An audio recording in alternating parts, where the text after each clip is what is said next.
বিসমিল্লাহির রহমান রহিম। আসসালামু আলাইকুম। জিএল আউটসোর্সিং এর পক্ষ থেকে আপনাদের সবাইকে আমন্ত্রণ। তো আজকের ভিডিওতে আমরা দেখব কিভাবে আপনি আপওয়ার্কে আইডি ভেরিফিকেশন করেন। তো দেখেন, আপনার অ্যাকাউন্টে যখন এরকম একটা দেখবেন আপনার নোটিফিকেশন আসবে যে আইডিটা ভেরিফিকেশন করার জন্য, তখন আপনি গেট স্টার্টে ক্লিক করবেন।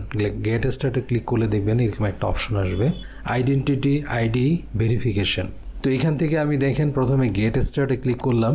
তো গেট স্টার্টে ক্লিক করার পরে দেখেন প্রথমে আপনার ডেট অফ বার্থটা দিতে বলবে। তো প্রথমে এখানে ফরম্যাটটা দেখেন আপনার ইয়ার, মান্থ, ডেট, এইভাবে আপনি এখান থেকে ক্যালেন্ডারে ক্লিক করবেন। ক্যালেন্ডার থেকে দেখেন আপনি প্রথমে আপনার সালটা দিবেন। এই সালটা থেকে আপনি একটা সিলেক্ট করে দিবেন। তারপরে এই পাশে দেখেন মাস আছে, মাসটা আপনি সিলেক্ট করে দিবেন, দিয়ে অ্যাপ্লাইতে ক্লিক করবেন। এরপর আপনি ডেটটা ক্লিক করে দিবেন। তো এইভাবে আপনি আপনার ডেট অফ বার্থটা দিয়ে দিবেন, দিয়ে নেক্সটে ক্লিক করবেন। তো করার পরে দেখেন আপনার এখান থেকে তিনটা অপশন আছে। আপনি চাইলে ড্রাইভিং লাইসেন্স দিয়ে করতে পারেন, আইডি কার্ড দিতে পারেন, অথবা পাসপোর্ট দিতে পারেন। এখানে কিছু ওরা আপনার নিয়মকানুন দিছে। আইডিতে কী কী জিনিস থাকতে হবে, name, photo, date of birth থাকতে হবে। তারপরে আপনার আইডি কার্ডের 4টা কর্নারে দেখা যেতে হবে। তারপরে এত ডিপি হইতে হবে, অর্থাৎ রেজুলেশন কমপক্ষে 200 ডিপিআই হইতে হবে, এবং ফরম্যাটটা আপনার PNG, JPG, PDF or BMP ফরম্যাটে হইতে হবে। তো আমি আইডি কার্ড দিয়ে করব। এটা আইডি কার্ডে ক্লিক করলাম, ক্লিক করে নেক্সটে ক্লিক করলাম। তো এখন আমি দেখেন আইডি কার্ডের আমি ফ্রন্টটা আমি সিলেক্ট করব। এই আপলোডে ক্লিক করলাম। এরপরে দেখেন আমি আপলোডে ক্লিক করতেছি।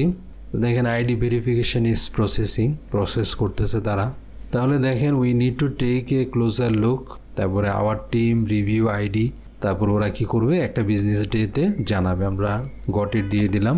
তো দেখেন ওরা রিভিউইং করতেছে এবং 1 বিজনেস ডে এর মধ্যে ওরা জানাবে।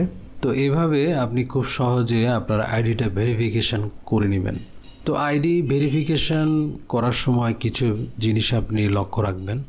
যেমন আপনার ভোটার আইডি কার্ডটা আপনি মোবাইলের মাধ্যমে ইমেজটা তুলে নেবেন, তাহলে আপনার ভেরিফিকেশনটা কোনো সমস্যা করবে না।